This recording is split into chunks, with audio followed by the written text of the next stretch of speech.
So people in the UK just scored a big win. We'll get to that in just a second. But first, let's start with this meme. I thought this was pretty funny. What's it like living in the UK? I can't complain. That's good. No, I mean, like, I literally can't complain. I might go to jail. Yup, the sad state of things. But hey, like I mentioned, there's some good news today. We can see BBC saying court rules asylum seekers must be moved from hotel. Let's check out some of this. Then we got some other sources we'll go to. But yeah, they say asylum seekers are due to be removed from an Essex hotel after a council was granted a temporary high court injunction blocking them from being housed there. The injunction was sought by Epping Forest District Council to stop migrants, aka people illegally coming over to the UK and trying to say that they are seeking asylum, even though that may not be true and they're just doing it to game the system on taxpayer dollars, but you all know how that is. I digress. They say to stop migrants being placed at the Bell Hotel in Epping, which is owned by Samani Hotels Limited. Thousands of people have protested near the hotel in recent weeks after an asylum seeker living there was charged with SA to a 14-year-old girl in the town. Mr. Justice Ear made his judgment after refusing an 11th hour effort from Home Secretary Yvette Cooper to get the council's case dismissed. Asylum seekers must be moved out of the hotel by 1600 BST on 12 September, the judge ruled. All 80 rooms at the hotel are seemingly occupied, and as of last month, it was home to about 140 men. The Home Office had warned the decision would substantially impact its ability to house asylum seekers in hotels across the UK. And of course, many people are saying, well, the answer is to just deport them. And it's also important to note that to fit the definition of asylum, someone would need to be fleeing persecution in their home country or fleeing war or being a political refugee, you know, this sort of thing, etc., etc. And many of these people trying to immigrate into the UK are lying about asylum status to try and game the system on taxpayer dollars. Even crazier, the government is aware of this and they're going along with it anyways. For example, The Telegraph had wrote, asylum seekers have been allowed to escape deportation and remain in the UK despite being found to have lied about their cases, court documents show.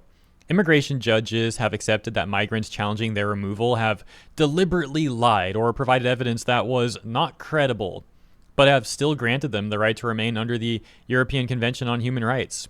One judge allowed a 54-year-old Zimbabwean woman's appeal against deportation, despite evidence that she would do and say almost anything to try and fabricate a means to remain in the UK. Convicted for deception in a previous asylum claim, the woman later concocted a political blog criticizing the Zimbabwe regime so that she could claim she would be persecuted if returned. Another illegal migrant escaped deportation despite lies about how few relatives he had in his home country of Sri Lanka, told as part of his legal argument that it would breach his rights to a family life under the ECHR to be returned there. In backing, 52-year-old Puspom Green, this gentleman, appeal against deportation, judges cited a previous ruling which stated that any court or tribunal must be very careful not to dismiss an appeal just because an appellant has told lies. Oh, isn't that great? You know, you would think telling the truth would be a critically important matter in a system built upon someone fleeing persecution from their home country, but apparently to some of these UK judges, that really doesn't matter. Let's just go along with it and have the taxpayers front the bill. No problem. I'm sure they don't mind. The hotel side of all this stuff is also very shady because the hotels are getting paid by the government to house these migrants, which in turn causes their occupancy and their revenue to skyrocket. And it really makes you wonder if there's any nepotism going on behind the scenes too, with regards to how these hotels are picked. Hopping over now to GB News, we've got some on-the-ground reporting about how Britons are celebrating this news. We'll get right to that. The caption is, history has been made in history that could be rolled out right across the country.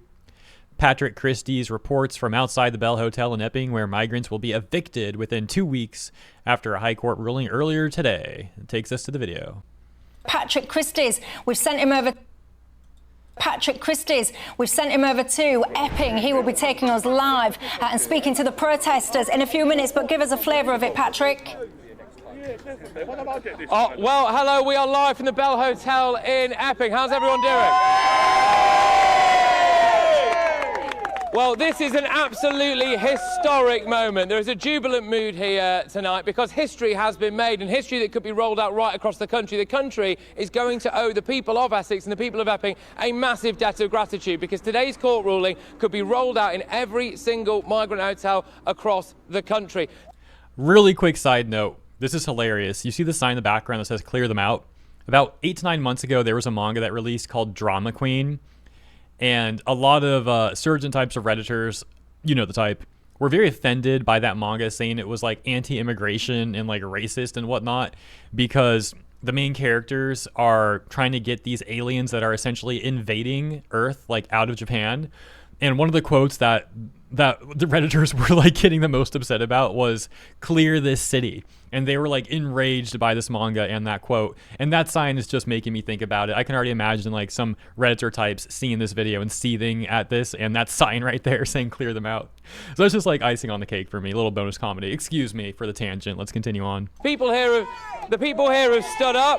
They've had enough. You can hear cars beeping. I mean, this goes all the way back. Let me just talk to someone. Let me grab someone here that we can talk to. Who wants to be on the telly? There's a lady in pink. There's a lady in pink at the back here. Now, the pink ladies have become absolutely synonymous with this movement here. How are you? Are you okay? Thanks, yeah. What's your name? I'm Joe. Joe, how do you feel today, Joe? Elated, just delighted that, you know, it's paid off. We've been here week after week protesting, and it's worked, and we're all just so happy. And this is what it's been about, you know, save the kids, protect the kids, you know, and we don't want to go into too many specifics, the active court case, but some incredibly dangerous allegations that have been levelled at a couple of people that have been inside this hotel. This is a victory for the women and girls, I think, isn't it? Absolutely, yeah, just to keep us safe, that's all we ask for.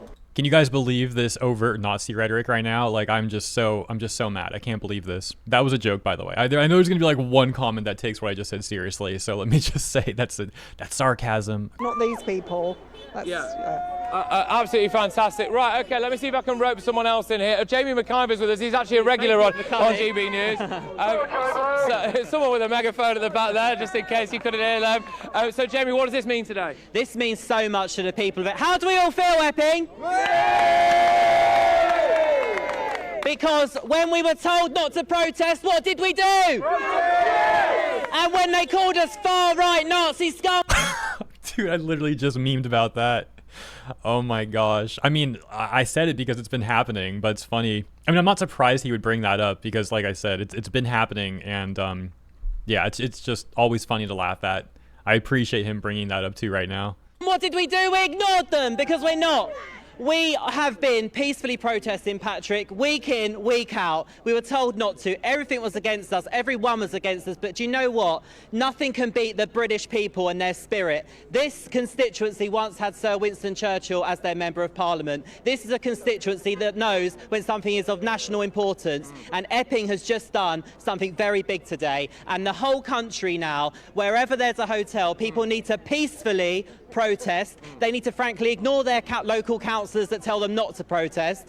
Yeah, weren't they trying to make like not an exclusion zone? I forget the term they were using. Something like that though, right? They're like, oh, you can't be within this close to the hotel. How dare you? You can't speak out against this stuff. And they need to go to those hotels, and this is all about women and safety of our girls and our children. Absolutely. Well, look, on that note, just before we came on air, there was a bit of a chant. Was it protect our kids or save our kids? Is that right? Do you want to get that up? Because they're going to come back to us in a minute, so we might as well send us out with that chant, shall you? Go on. Save our kids! Save our kids! Save our kids! Save our kids! Well, there you go. That's the strength we're feeling here in Epping. It's back to you, Michelle. I'm still just laughing at that sign, dude. Clear them out. Clear them out. And that is today's news, guys. Congrats to the people of Britain for this great dub. There is still, of course, more to be done, but this is a great thing to see. So once again, congrats to all of you. And thank you all for tuning in. If you enjoyed this video, please consider liking and or subscribing. Appreciate the support. See you in the comments here and in the next one.